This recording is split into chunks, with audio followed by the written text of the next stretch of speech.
Segment 2, Gold and Black Live, Kyle Orton. And he looks, I hadn't seen him in a while. Look, he said he looks like just like he did back in 2004. So welcome to the show, Kyle, and we appreciate your time. Welcome to what you're going on your way to West Lafayette and going to have a weekend here at Purdue with a lot going on. But this is, as I always say, it's your highlight of your media career being on Gold and Black Live. Feels great. What tell me a little bit about, I mean, get us caught up on what's going on in Kyle Orton's life these days from a work standpoint, family standpoint. What's new and different with you? Well, I'm back in Iowa. Been back here for 4 or 5 years now and chasing 2 kids. I've got a 6-year-old little boy who is into football and all sports, and try to coach him as much as I can, and have a 10-year-old daughter who's quite the horseback rider, and we travel around the country with her and her horse, and watch her compete and have fun, and married and live 15 minutes away from my parents and my sister, and just try to hang out with the family. You know, you've always from an intellectual standpoint been very high standards, and you've always impressed me as a guy we're pretty thoughtful about how you've done your life, not only from your NFL career, but also what you're doing now. Talk about how that's been now that you got 2 kids that are in competitive stuff. You've had to have been a competitor to be at the level you are, but you're also a thinking person looking, how's that been for you watching them compete or learn to play sports at any level? It's been a lot of fun, but it's a whole new landscape, I guess, in youth sports these days. And I can't say that I totally agree with it. I'm trying to kind of, I got a 6-year-old boy who has fun playing a lot of sports, and certainly try to keep him interested in all of those sports, and having fun and not really putting the so much emphasis on winning, and just being out there, like you said, to compete and to learn the sport and to become a great teammate. I think there's so much you can learn from youth sports, but if it's focused just on the winning, I think you lose a lot of the intangibles and the dynamics that sports teach you. So, trying to go through a different landscape in youth sports with him, and then watching my daughter compete in a totally different sport, kind of an individual sport with judges and all sorts of stuff, where she's dependent on her horse and how she rides and all that stuff, has been totally different for me. But it's a great sport, especially for a daughter, and she learns something from it every day. She loves her horse. She takes care of she's got a great horse that she takes care of, and so it's been a lot of fun chasing them around. Yeah, I think that's the biggest challenge now, is you got to find the great stuff that sports can bring, cut out all the garbage that can be there, which you're well aware. You were even on the front end of that. I mean, when recruiting got big, when you got recruited to Purdue, it's different now. I get it, but it was a big deal. I mean, you were Drew Brees was involved. You were on following that, but also just going to making that college choice, going from a town in Iowa to Purdue. Talk about that experience and maybe how that instructed you and how you're dealing with your kids and in your family life.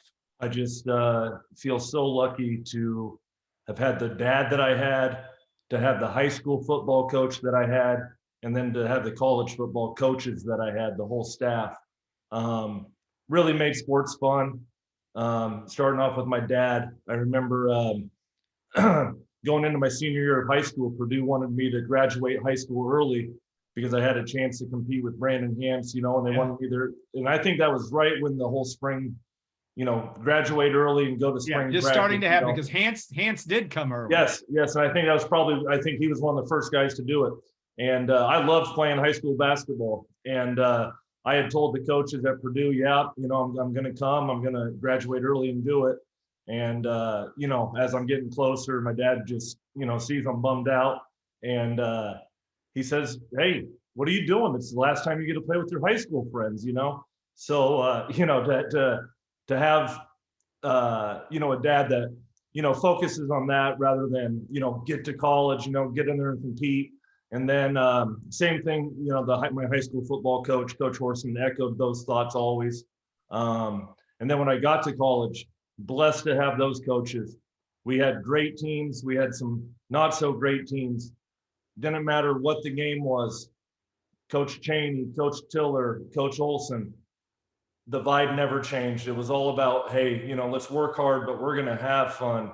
We're going to go to the bowl game. We're going to have fun. You know, it wasn't such a pressure situation that all the big money that's gotten into sports, you know, creates. And I don't know if you ever get that big money out, but if you can, I'd be the first voter to vote it out. And, you know, amateur athletics should be amateur athletics. I'm not even talking about the kids. I'm talking all the adults in amateur athletics. They make this huge money. And to me, it's, you know, Saturday should be for amateurs. And then if you want to watch the guys make a bunch of money, you know, turn it on Sundays. Yeah, I know you're not making casting aspersions about NIL. Well, that's a whole new world too. But I'm all for the kids. Yeah, I'm all for the kids. The time commitment in college for college athletics is such that there is no second job. Yeah, and I agree. You know, and if you don't have parents that can support you, which most of the kids do not, they have the right to make money and be able to take a girl out on a date, go have fun, you know. But you know, you can't have the adults making $100 million and the kids making nothing. Well said. You know, I would have always loved, you know, I think you were right. And even in our relationship with those coaches, you really had a unique, interesting, funky might be a better word, with the Cheneys of the world and the Olies of the world, some really interesting personalities. But the conversation I always wanted to be a part of, and whether it was urban legend or not, but the Joe Tiller, Kyle Orton political conversations, I don't know if those really ever took place. We don't have to, though. On offline, I'd like to hear more about that. But talk about that relationship with Joe, because, you know, you're coming to West Lafayette, coming back to Purdue as part of the Tiller chapter, which his legacy lives on. He passed way too early for all of us, as we all know. But talk about that, what that role and what he taught you from being that CEO, but also being a really interesting and sometimes complicated guy. Yeah, we had a lot of great conversations about everything, about, you know, always. I mean, I was so lucky. I think, and this is not a critique on Blaine Bennett, the quarterback coach at the time. Sure. I came to Purdue. One of my main reasons was I wanted to work with Greg Olson as the quarterback coach. And Greg left for the 49ers. Right after I committed my senior season, you know, before I get there, he had left for the 49ers. And so when Coach Bennett got there, kind of new to the system, learning on the run, you know, and I think Coach Tiller thought, okay, I'm gonna really take a more active role in the quarterback room until Coach Bennett, you know, kind of gets his feet underneath him and all that stuff. Like I said, not a critique against Coach Bennett. So I guess his door was more open for me than most other players, and I took full advantage of it. I loved Coach, and you know, he my first recruiting trip, and I was a pretty big recruit coming from a small town. And I wasn't a big recruit in the fact that I went to a lot of places, because I kind of came from nowhere and had kind of one really good camp. And Champaign, right? Yep. Yeah. And so then I really shot up real quick. So it was all new to me, all new to my family. And so I had done maybe an Iowa State visit, a couple of different visits, and finally get to Purdue. And I'm excited, you know, because my high school, we probably threw the ball maybe 13 or 14 times a game. You know, a rural high school didn't have, you know, too many great receivers and all that stuff. So we just ground and pounded. And now I'm seeing Breeze throw the ball, you know, 55 times. And I'm thinking, man, I really want to, you know, go to Purdue. And so we get into Coach's office and kind of thinking like Iowa State, you know, he was going to really put the loving on me and tell me how great I am. And it's me and my dad in his office. And he is looking at my file and he says, almost acting like he doesn't even know me, you know. And he says, I see you got a 3.3 grade point average. And I kind of assumed that he thought that was going to be good, you know. And I said, yeah, Coach. And he said, that tells me you're mediocre. Mediocre doesn't play at quarterback for me at Purdue, you know. So he was just a straight shooter, and some guys did not, Yeah. necessarily like that or could deal with it, but for the guys that could just take it, and just know that it came from the heart, and he was just that's how he thought he could make it better and just tell you the truth, and I loved it. And sometimes we didn't see eye to eye, throughout my career. He gave me a ton of praise, but when I needed to learn and needed to grow, he taught me the tough lessons too, and I'm glad he did. Yeah, it's interesting because he's such a irascible sort, but we all hope we can be as wise in our older. I think he always had a great plan for stuff. And I'm sure you saw it far more than I ever did, but just his whole notion, he had a way of looking at the big picture that made him unique, I think, from that standpoint. Yeah, well, like I said, the whole staff, they put, it's not like we were out there just goofing around. No. But, I think comparatively to some other programs and to some other coaches, with the Jim Chaneys of the world and Coach Tiller leading the way, obviously, and even on the defensive side of the ball, they had all Coach Emmanuel. I mean, all these guys, just a great staff, just a great all-around staff that all those guys ended up going to do other great things too. But really didn't matter if you were playing a game that you really thought you were going to win, or if you were rated, 5 in the country and you had a huge game coming up. When you came out to practice, it was going to be fun. And as long as you showed up to work, it was going to be a great energy and a great atmosphere. And, that's a fun place to get better. You're talking about your career, and of course, 2003, the last Purdue team to win 9 games, and you had a terrific season as your junior year. You were kind of the young guy in relative terms, with a lot of seniors and a lot of talent. Well, we were definitely a defensive-led team that year. We had an unbelievable defense. Really great defense that year. Some great guys that played a long time in the NFL. So then 2004 rolls around. You start out probably the hottest start of any quarterback I can remember, maybe in Purdue history, and you get off to a start, get to 5-0. Ball didn't bounce right all the way down the stretch. But what is that now, looking back at that, whether it be the game against Wisconsin or the game against Michigan, or coming back, and you had to come back from injury late in that year and against Ohio State to help win that game when Brandon Kirsch, as I recall, late in that game, you come on and do well against Indiana. Just what did that teach you? What are you looking back at the landscape or through the microscope, I guess, of 20 years or almost 20 years ago? What was that lesson like in 2004? Oh, I mean, just kind of looking back, first of all, watching the first game this year against Penn State, just thinking back, I believe, the best team that I was on at Purdue was my junior season, even though I think, we started off better my senior season. We were a really good all-around football team, my junior season. We could run the ball very well, and we had an unbelievable defense. And to get a coach like Coach Chaney, who loves to throw it 50 times a game. I bet you we only threw the ball 25 or 30 times a game that year. Yep. And that's with some really good receivers and all that stuff. But, I think we lost our first game to Bowling Green that year. You did.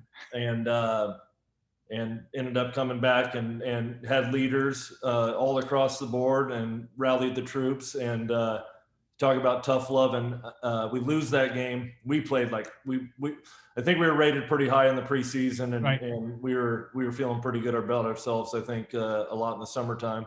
And we laid an egg at home against a good Bowling Green. They were actually a pretty good team, but we laid an egg and show up for film that Sunday. And first time, I mean, in NFL, I've never had this happen. Usually after a game, you watch the film and maybe run a little bit, do a little walkthrough or whatever. And we show up on Sunday, and Coach had Chandrick and all those guys, the equipment guys, load up our full pads, and we had a 3-hour full padded scrimmage on Sunday. And that was the first time I'd ever been live, being able to be tackled in practice. And I mean, it was the most intense thing that I had seen.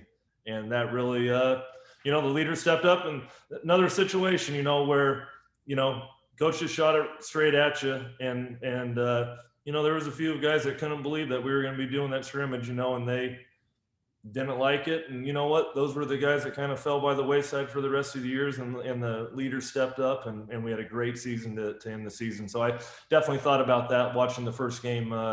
Losing a tough game like that, you can definitely still have some great seasons. A question I've always wanted to ask you about that season. Okay, you were not throwing near as much. True. I mean, the least of any time during the Tiller, except for 55 times at Wisconsin, the last time Purdue beat Wisconsin. Did you know going into that game? Well, you had to have known some that was going to be the plan, but all of a sudden you're airing it out all over the place, and you beat the Badgers. Like I said, Purdue's most recent win against Wisconsin. What do you remember about that? One of the all-time great game plans. I mean, I tell this story to this day to my friends who ask about football and all that stuff. I forget all the guys they had up front at Wisconsin, but their front four was really good. I think it was Erasmus James was a defensive end, and I forget the two defensive tackles that they had, but they were big, stout boys that ended up playing, I think, for a while in the league. All across the board, they had another guy on the other end that was a great pass rusher. And their defense that year was just to rush the four. They really didn't blitz a whole lot, so they didn't give you a whole lot of one-on-one opportunities. And we were pretty certain we were not going to be able to run the ball against them up there. Tough environment, obviously, with the crowd. And so we walk in on that first day, and Coach Shaney says, "Hey, I think we're going to go no huddle to take out the crowd. Don't let them a chance to get amped up." And he says, "We are going to throw three-step quick game the entire first half, and we were going to cut the knees, chop block the defensive line, and by come the second half, they will not want to rush, and we'll do whatever we want." And I think I started out the first half, I think I was like 21 for 22 or 22 for 20 with a drop. I mean, I think we, and he did it was just slant routes, flat routes. And these guys were trying to sack me, and they could never get there. I don't think they hit me one time in the first half, which is saying something up there. And by the time I think we got to the second half, they were so tired that the run game started picking up, and we, hit some bigger plays, in the second half. But the first half game plan, to think that you're going to beat a great defensive line by throwing it every single play. And this was before, this was before other teams were doing a lot of this stuff, and using the slot receivers so well. I mean, he was so far ahead of where other people were at.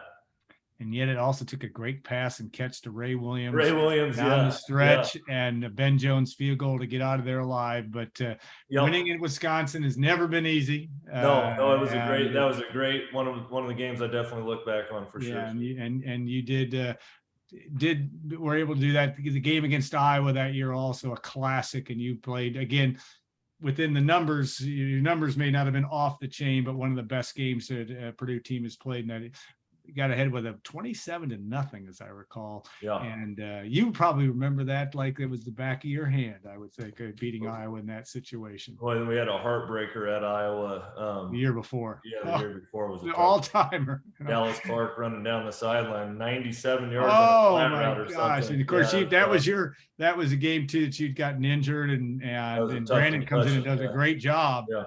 But that was an all-timer, that and a couple special teams issues with that. Yep. Obviously, as your senior year, you get off to that 5-0 start. The game against Wisconsin, so close. How do you look back at that experience? And again, you're at the age now you learn from those kind of things. And what happened there was a terrific college football game. We had the picture in gold and black of you getting face masked on that play. Sure. That things don't get called, but take me through what that lesson taught you in terms of what happened in that game. Just, when you compete and you lay it all out there, sometimes it just doesn't, go your way. We were a team right on the cusp, and we had 3 or 4 opportunities to win the game. Yes. And, the fumble happened, and obviously, not a way that you want to end the game, but you play in enough games against enough good players, and you got to give other competitors credit. They make plays, and so it doesn't always go your way. But going back to another question you had, looking back on 15 or including college, 15 years of playing competitive football. what a support system you need along the way, because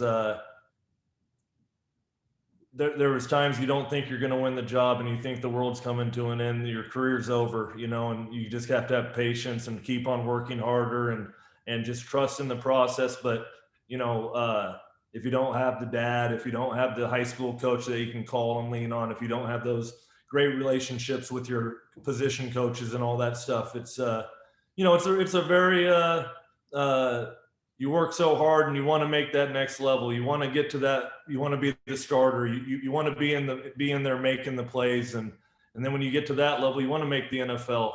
And there's always these points along the way where you think, boy, it just ain't gonna happen, But you just got to find the way to compete and to keep going. And next thing you know, you end up with a 10-year career in the NFL and playing a bunch of games. Yeah, it's, people forget that you and Brandon Kearse had healthy competitions for starting jobs after you had firmly earned it and Yep. almost, had an injury and all of that. And it isn't always as easy as it looked. And one thing I always admired about you, again, because I think you're just, you're thoughtful, is not playing forever in the NFL. I mean, you played well and had a very distinguished career, but talk about, and that might have been a family decision as well, I'm sure it was, about the decision to say, I've done my time, I've enjoyed it, but talk about what that process was like for you. I was blessed as a kid to have a dad that, wanted to be involved in your life, wanted to be active, and certainly that was a goal of mine right off the bat. And have my daughter, 10-year-old, and had a couple opportunities in the NFL where I thought that, I thought the Bears were going to give me the long-term deal, and then go to Denver, and I thought they were going to give me the long-term deal. And then you start bouncing around a couple teams, and the next thing you know, your daughter's 6 and she's lived in 5 different cities, and you think to yourself, what am I doing, Yeah. And thought I had a nice career. And it's one thing when you can get a team to, really say you're the guy and commit to you. And, I was close a couple times, and just kind of thought, I have an opportunity to be healthy, to be a really active, favorite parts of the day are, taking the kids to school and picking them up. So Yeah. that's kind of what I was chasing, and had an opportunity to do it. And I'm happy that I did. Yeah, I think you caught it. I think that's a good thing. I'd say, as a parent of older children, if you don't miss that, you don't miss your life, and that's good for you on that front. All right, you did watch the game, and Aiden O'Connell's a really good quarterback, and I'm Really sure good. you would agree with that. But a game against Penn State that Purdue had a chance to get the job done, it just didn't in a couple of places. Tell me what you see and what you like about Aiden, and then also maybe what, as you mentioned about that loss against Bowling Green, maybe it's time now. They're not going to Wake Forest this week. They have Indiana State at home, which might be a really good thing. Who knows? Right. But tell me about just that role and what you see in Aiden, what you like about him, and you're, I think, going to be talking to the team this week, so you don't have to give your speech away just yet. But tell us what that message will be to them. Well, I think they'll be fine. I mean, what I saw was an experienced quarterback that, really knows the system well and distributes the ball very quickly, very accurately. So, I from his play point of view, I don't think, obviously nothing to worry about. I think he's a great quarterback. That's obviously, I think he's 72% completion percentage or something. I mean, Last year, right? Yeah, his accuracy is great, and he gets rid of the ball very quickly. So that he, obviously understands the system very well and is comfortable in that. And I just think with his age and his experience, his leadership will come. This is the time for the leadership to come, and I'm sure I don't know him personally at all, but I'm sure he's comfortable in that role, and not just him. All the leaders on the team, the seniors, everybody that wants to be a leader on that team, this is the week for them to step up and say, hey, this is what I want. I want to be a part of the leadership of this team and set the example at practice and show how much they want it. And usually that stuff falls together and they start winning games. Yeah, I think it's a good message, and they'll hear it, and you'll like Aiden O'Connell. You can't find a better young person I'm sure. than Aiden O'Connell. He's great, and you're gonna freak out when I will say, watching the game, it was nice to see my good friend, the one guy that I'd be happy for was my good friend Taylor Stubblefield, Oh yeah, coaching at Penn State. So all love for Taylor. What a great player, what a great person, and oh. I've followed his coaching career. What a great coach as well. So got to give my man some love. Yeah, and I'll be shocked if Taylor Stubblefield, if he chooses, it won't be a Division Power 5 head coach in his lifetime. He is How so can he not? He was coach on the field and a phenomenal player, obviously, and an even better person and a leader of young men, and deserves to be for sure. Yeah, but I think that's going to happen. All right. Well, I know that you'll have a lot of fun seeing that COVID center and how the world of college football has gone from, not that you guys were in the outhouse, you weren't, but this is the penthouse, know, then you'll get a kick out of that. And hey, I can't expect much less. My old little high school here in Iowa, Runnels, Iowa. I mean, I remember potholes on the field practicing and all that stuff. They're building a $35 million stadium. So, oh my mercy, I'm expecting a lot coming on Saturday. You're going to enjoy you're just going to enjoy it. And I know you will. And most of all, the Purdue fans will enjoy seeing you. You're one of their favorite sons, and you meant a lot to the history of Purdue football. And I think you'll enjoy that time too, if you get a little bit of time with Jeff Brom close to what they bring. That'd be a fun offense to play. And Chaney and looks like Ole and those guys are fun, but this group has got an interesting way of playing football. Oh, it looks like it. Yeah, you can tell they're advanced, and seems like I love the system. It'd be a fun system to play quarterback in. Like I said, you're not taking a bunch of hits and getting the ball out to your playmakers. And he seems to find, to me, a good offensive coach can always find the quarterback one or two kind of freebies, that say, hey, do it this way and I'll get you one, and it seems like he can always find one or two that are pretty free for the quarterback. So that's always good coaching. All right. I know that fans in Ross-Ade Stadium tomorrow will enjoy seeing their favorite number 18, Kyle Orton. You've meant a lot to this program for a long time, and I think the Purdue fans will recognize it as well. So hope you have a great weekend here, and thanks so much for taking your time, and we'll be back. Segment 3, Gold and Black Live. Tim Newton, who Kyle Orton knows, but the voice of Purdue football as well, will join us, and we'll talk a little bit more as the Purdue-Indiana State game looms this weekend. Kyle, thanks again. Thank you.